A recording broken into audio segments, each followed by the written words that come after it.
So, one of the things about a small farm is trying to decide what exactly you're going to do.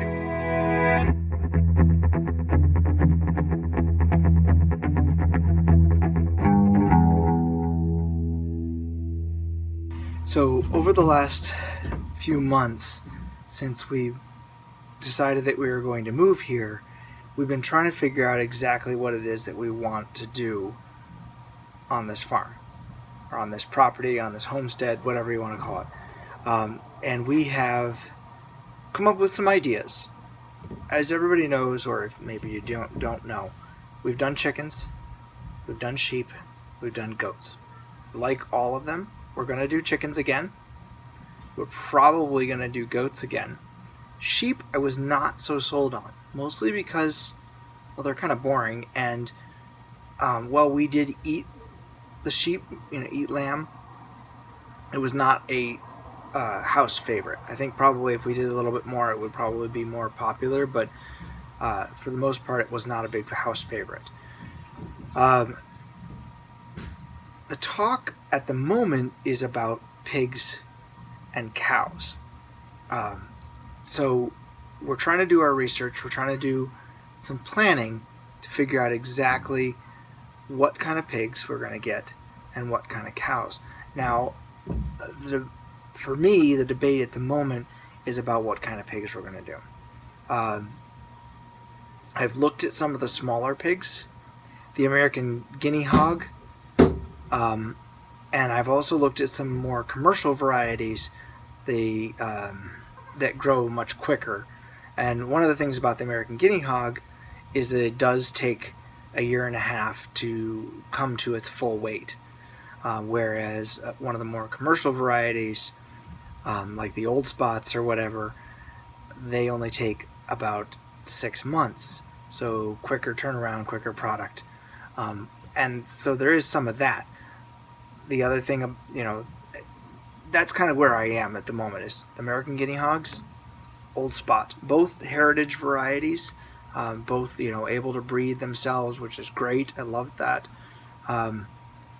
If we decide to start trying to do a breeding program, we can do that. The problem is, just trying to figure out how quickly or how much of a turnaround we're really looking for, how quickly we want to do that. Hey everybody, it's Jeff from the Great Heights, and son number 7.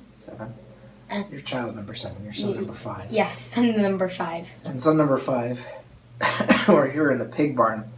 Right now it doesn't have any pigs, but we're hoping to fix that this afternoon. So we're going this afternoon to drive about an hour away to go pick up some pigs from a local farm. Well, local. Everything is kind of spread out here. So that's what we're going to do today, and hopefully it'll be kind of an adventure. And this afternoon we'll have pigs. Woo! So we went to a farm about an hour away. We picked up our pigs, and they rode back in the back of our van here. There they are. Getting ready to take them out and put them in the pig barn. So that'll be our next adventure. Right now I'm going to go make sure that the fence is all up exactly the way it's supposed to be, and then we'll move them in there.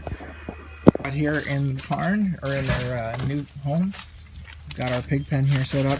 We can expand it over here, but right now they're in this little small area. The idea is where those T-poles are, we can expand it down to there for right now, and depending on how they're behaving and all that other good fun stuff, we might actually let them out further, but for the most part this is where they're going to live. So they seem to be pretty happy. You guys happy to see them? Sort of. Yeah? They're kind of a smelly ride home, huh? Yeah. Yeah. That is the trouble with having, not having a truck or a livestock trailer, is that we end up, having to improvise. And they're improvising. I'll show you here in a second what our improvising looks like. Alright, so yeah, we kind of brought them home in the back of the van, we just kind of made a little pen out of cardboard boxes, which seemed to work okay. It is kind of smelly in here right now, so we got to get these boxes out of here and get the van aired out, but otherwise it went okay. So, as I talked about in the mistakes video, which I'll link up here, we are attempting to make some plans. We've done some research. We know what we're looking at. These two pigs, those two pigs, are not exactly on our plan. They are, but they aren't. The goal is to get more, what's the right word? Friendly? That's not the right word. The ecologically friendly, maybe, animals. These two are going to grow up in about 6 months and be ready for slaughter, which is fine. That's kind of what we want. That's why we bought them. We want a quick turnaround. So, like I was saying, we have a plan, and these two weren't really part of it. These are a, hey, we need to get meat in the freezer kind of thing. And then after that, the plan is to start a breeding program with probably American guinea hogs. I'm hoping to buy a male and a female relatively soon so that we can start breeding them. They do take longer to breed out, which is part of the reason why we got these guys ahead of time. So 6 months from now, or so in November, these guys will be ready for the butcher. Excuse me, the end of November, these guys will be ready for the butcher. And the American guinea hogs, even if we got 2 right now, they wouldn't be ready for 18 months. So goal is to have a bunch of meat stocked up, and then actually start the breeding program. Same thing with if we do cows, that's the same sort of process. Basically, we'll probably buy a half beef or maybe even a whole one. Our neighbor actually sells them, so we may actually buy directly from him. I'll keep you updated on that. But we're gonna buy one and then buy like a cow-calf pair if we can, and then try to get a breeding program going with that as well. The one thing that we can't really do a breeding program with that we want to is the meat chickens. They just don't. They're not a heritage breed. They're a commercial breed, and so they're hard to get that done. So we'd have to actually start with some heritage breed chickens that we could then raise up the eggs and then do and then do a laying, wait for them to lay and then raise them up and then use them for meat. So that's our plan at the moment. These are our first pigs that we've ever had. Depending on which child you ask, they have various names. So I'm not going to name them myself because they're pigs and they're going to be bacon and ham and pork chops and all those good things that you normally. Delicious meat. Yeah, exactly. So there we go. There's our pigs for the day and our adventure, and so hopefully you'll enjoy it. They're really interested in the pigs. I don't think they've ever seen pigs before. Like, what are those two things? They are just watching them.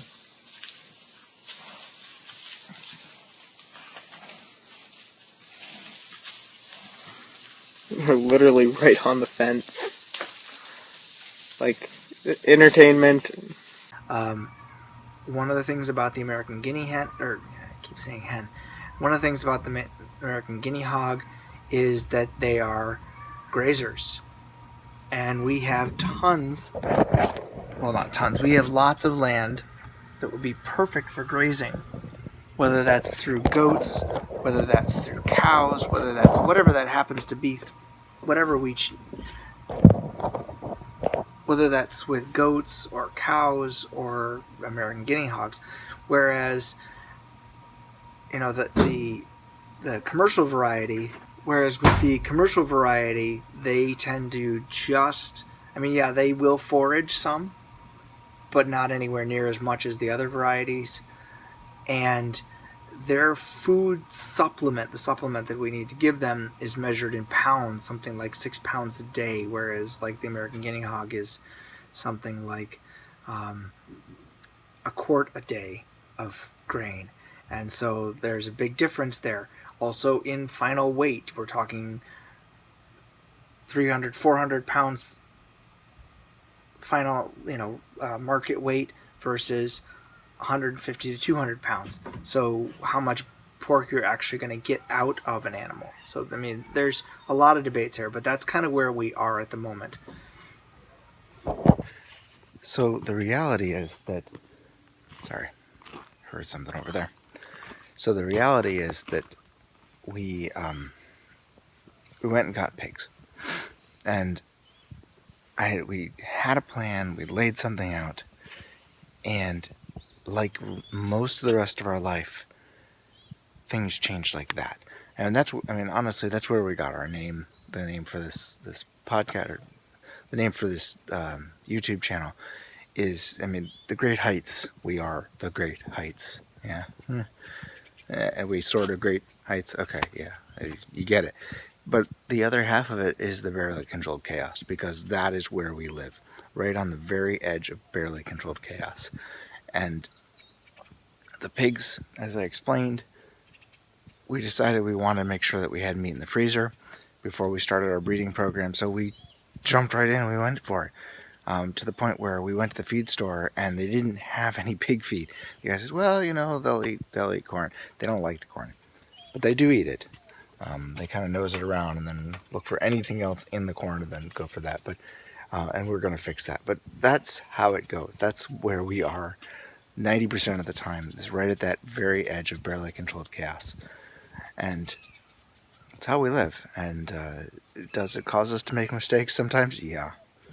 Do we usually end up getting things done? Yeah, usually. Do we sometimes cause ourselves more work? Yes. But that's kind of how life goes. That is how life goes. So, if you enjoy our videos, please give us a thumbs up. Share us with your friends.